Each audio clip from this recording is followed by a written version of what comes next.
Hey everyone, this is Pavlina from Pavlina's Kids Place. I'm on location in New York City at the Highline Ballroom, and I'm here with Julia Fordham and Paul Reiser. Hello. Hello. Hello. How are you guys doing? We are very excited. We're very better for seeing you, I would say, and your loveliness. Thank you.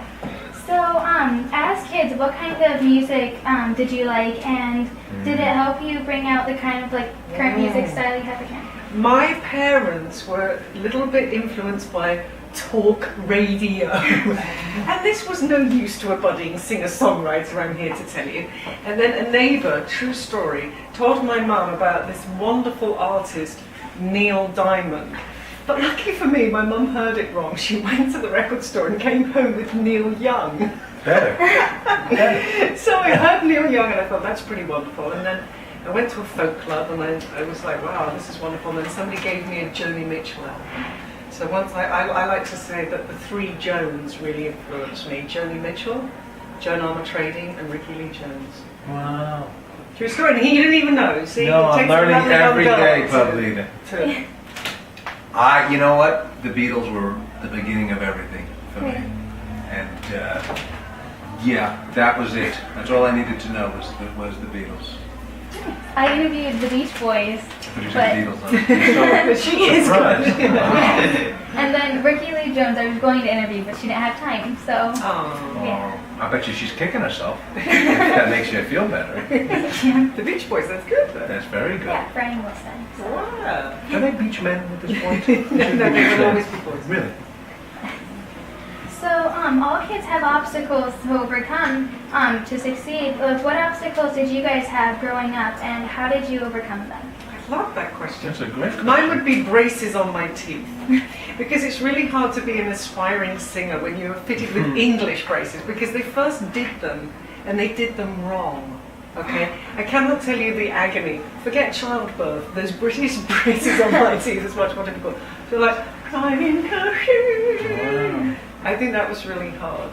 I think just being, a kid is actually quite easy. I think adolescence is much harder. And by the way, adulthood is no walk in the park. It's all challenging. I think 12 and under, that's pretty good. And then when you're trying to find your way in the world, it comes a little bit sticky between 12 and 21, and then you're all good. But you know what's the greatest thing? Is knowing that everybody else has some fear and insecurity too, and that somehow makes it better. So if you just know that, I bet you think everybody else is afraid and a little shy of doing something, and somehow makes you stronger. Yeah. Okay. Good. So how do you you guys? Is it very special news?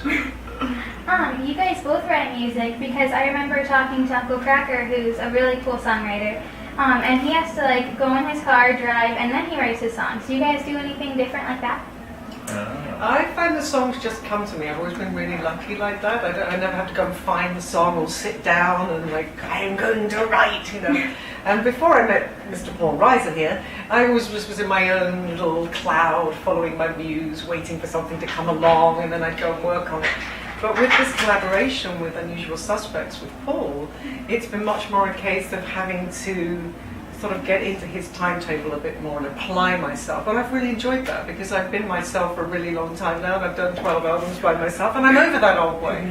So it was nice to have a challenge this far along, and now do something in a team where you have to kind of sit down and be together. And I still like to go off and do my own bit by myself, but Who can blame you? And more so at the end of this week. I'm going to go home and look up Uncle Cracker.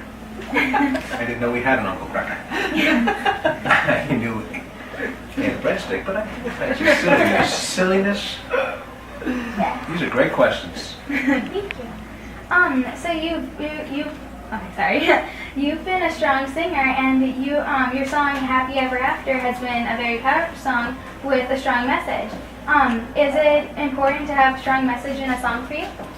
Well, it's interesting you should talk about that song, Happy Ever After, because I think it is important to have something in your body of work that is more than just a little bit ho-hum and has depth. So tonight at the Highline Ballroom, where we're playing in New York, I'm going to be doing a twist on that song, Happy Ever After, which was originally about apartheid in South Africa, and now bringing in a new section about Japan and the earthquake there and the tsunami, And also I was really influenced by the women's soccer final and how the spirit of the Japanese women, they just didn't give up. Yeah. So we're going to do a little segment about that this evening in the song Happy Ever After. So I think you have to follow your thing. Maybe you're a pop singer, maybe you write love songs. I don't think you should like make yourself like, now I have to write something of worth and weight and important. You know, if that's your thing, you should do it. And if it isn't, you should just keep on walking, you know, and walk to your own path. Okay, good. Nice. So Neil Sedaka told me when I asked him what his favorite songs were, he said that they're all his babies. So do you have a favorite song, and what makes it special for you? A song that we wrote, to me? A special song? Right, what's your favourite of the new album? Or our Special Baby? Our Special We have Baby. special needs, baby. Well, we have, you know, we joke that the very first song we wrote is our special privileged child, because this was all an accident that we started writing together. I was a very big fan of Julia's, and then just kind of crazily fell into writing this. So that very first one, called Walking Shoes, which was a lovely surprise that sort of gave birth to the grandchildren, the other songs. Okay, good. So not too many know that, like, besides you're an actor and a comedian, you're a classically trained pianist. How is that different for you and people seeing like you have other talents? The big difference is the sitting versus the standing. Piano sitting, comedy standing. That, otherwise the same.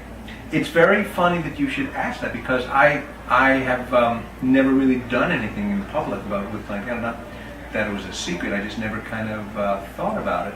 And this has been very exciting and new, because I've never really done it. And my friends know I play piano, but strangers don't. So it's really been a fun, kind of scary but exciting new thing. Yeah. Okay, good. So You have to marry one of my sons. I really don't care which one. My older son, my younger son, but somewhere Yeah, you should be in the family. I think so. Yeah. How old are you? 13. Perfect. You pick the kid. You pick the kid. Older, younger, really, sorry. So your new album called Unusual Suspects, they're all a little sad. Was that done on purpose? Why so sad? Why so sad, I ask you. Well, I just went with what was coming in at the time, you know, and that's what I was saying earlier about Happy Ever After, and I don't think you should force an issue. So if you're capturing something, I think you have to stick with it and go with it. I'm not at the stage in my career where I just think, right, I've got one sad one, now I need an up-tempo one, and I've got too many in this colour of grey. You know, it's like I'm just going with the rainbow and the flow wherever it leads me. And But going back to your last question, the other question, it's interesting, because I would give me Julia the beginning of the music, and it was I always think sad things, and Julia, even if it got very emotional and thoughtful, she always did want to say, if not a message, at least be a little ray of light in there. So that was the brilliance of her songwriting, that it can be emotional and make you cry, but there is light in there. It's light and hope. Light and hope. Yes. Okay. Good. So your song, Unsung Hero, is another strong song that's about families of soldiers. What was the response that you've gotten from that song? We had an incredible response last night in Washington, because we actually had a trumpet player from the military perform the song with us, and he's actually with us again this evening in New York.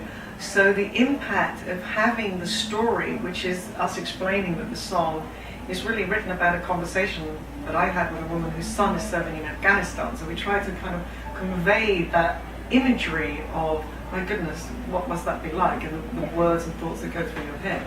But to have somebody actually, an official representative from the American military join us, who has such an incredible standard of musicianship. And if you're allowed to stay for the shows,